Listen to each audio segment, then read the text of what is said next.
pattern. So um, God therefore is trying to reconcile mankind because he believes that these are the people he created. Humanity is his creation.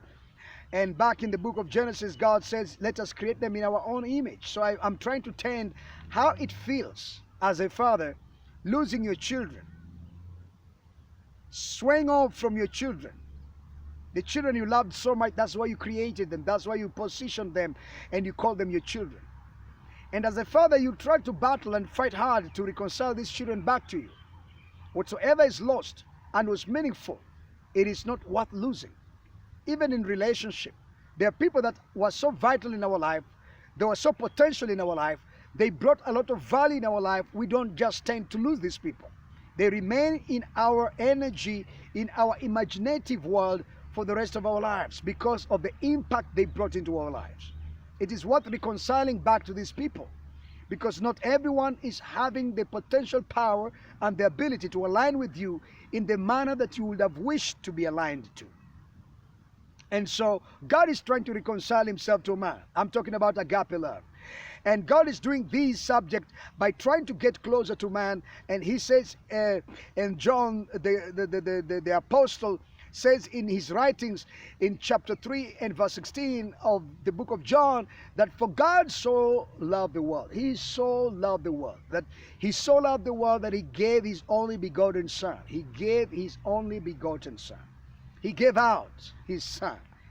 He gave out the best that he had. He probably had enough gold in heaven or enough silver in heaven, or he probably had enough angels or angelic existence in heaven that he could have given, but he chose to give his son. Now let's look at it a little bit deeper, how God chose to give out his son. Oh my. Oh my.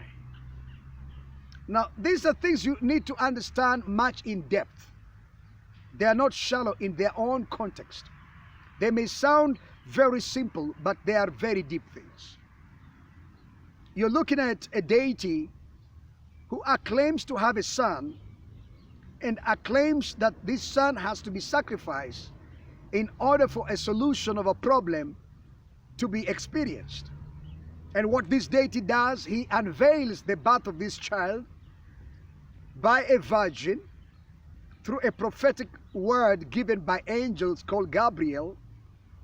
And then this child is born in a very extreme condition, in a manger, probably out of actual poverty that the parents were not able to experience. And soon after this child is born, there are controversy that the reigning kings seek to kill all the children of the age of 5 and below. This young boy that has been born, or this toddler, or this baby survives because some people come and inform the parents of the plans and the strategies of the enemy. So the parents, both Joseph and Mary, they run for exile, to exile. And the child is hidden in exile until it grows. But when these events are happening, it continues by saying that when Herod the king, who wanted to kill the child, had died, an angel appears to Mary and tells Mary and Joseph, return back to Israel. Return back to the ancestral home of this young boy. The young boy is then brought back to Israel, and he began living a normal life. The story goes like, at the age of 12, this young boy, who was a son of a carpenter, get attracted to go to the temple and to share wisdom and knowledge with the people that are in the temple. Most of these people are the scribes, the writers, the Pharisees and the Sadducees, the people who are aligned to working in the temples, the Levites. I believe they're senior, they're more knowledgeable, they're more informed about God more than this young boy, but they're perturbed on how this young man is reasoning out things.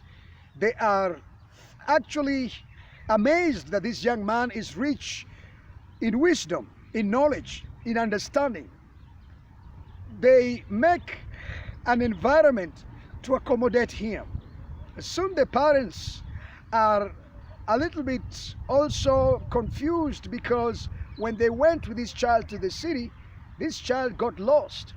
And so Mary started looking for the child. The story goes like the child is then found, and Mary takes the child. But when Mary discovered the child was in the temple, Mary inquired from the child why he disappeared.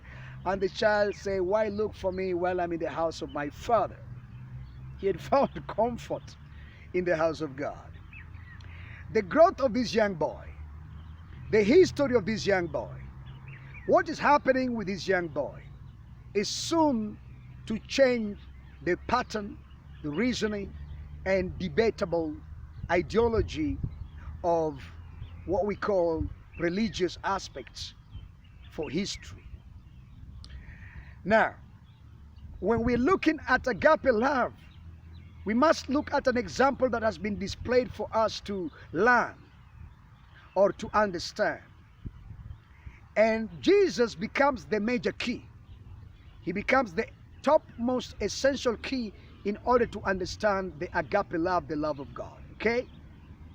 And so Jesus is the example of which God is trying to display what he really means by love. He's revealing this young boy at an extreme state where man has befailed his purpose, and man is closer to judgment. And there are only two reasons, two things to be done here, according to the deity. Either destroy man because of sin, even though he loves man, or give man a second chance and reconcile back to what he really intended to do with man. He chooses to reconcile to man. And he does this by sending forth his son, who comes and is initiated as a sacrifice. God literally causes his son to become a sacrifice, that that target may be matched. So there are things happening between his son and the disciples and average human beings and other human beings. And at the same time, there are things that are happening between this young man called Jesus, or now become an old man, an adult at the age of 30, and is becoming a savior and is working the works of a Messiah. And the Bible is telling us that there is now a situation whereby he is also having duty to his Father, just like he's having a different duty to mankind. He's exercising mercy to those who are sick, those who are oppressed. He's casting out demons. Those who are crippled, he's making them to walk. Those who are blind, he's activating his love by action. He's feeding 5,000 people. We are watching him doing this from one city to another city, in the area of Asia, in the region of the Middle East, in a country called Israel. So we are reading about this act of love in his daily life, how he's teaching in his Gospels, what he's telling people to do. He's attracting people more to love than the law. It's amazing where God says if a person sin, kill him. Jesus is now saying love your enemies, forgive those who oppress you, and if someone takes your coat, give him another one. He's now teaching something that is totally, completely different from the law of Moses, which literally says disobedience to any of the commandments, the consequences was death penalty. This man Jesus starts orchestrating a different angle that makes people start wondering, what is God doing? What is happening in the world? What exactly is taking place? Who is this man?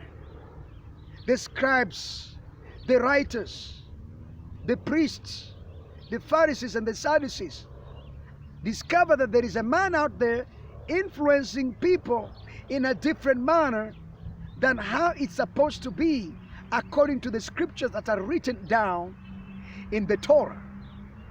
This man is talking about sinners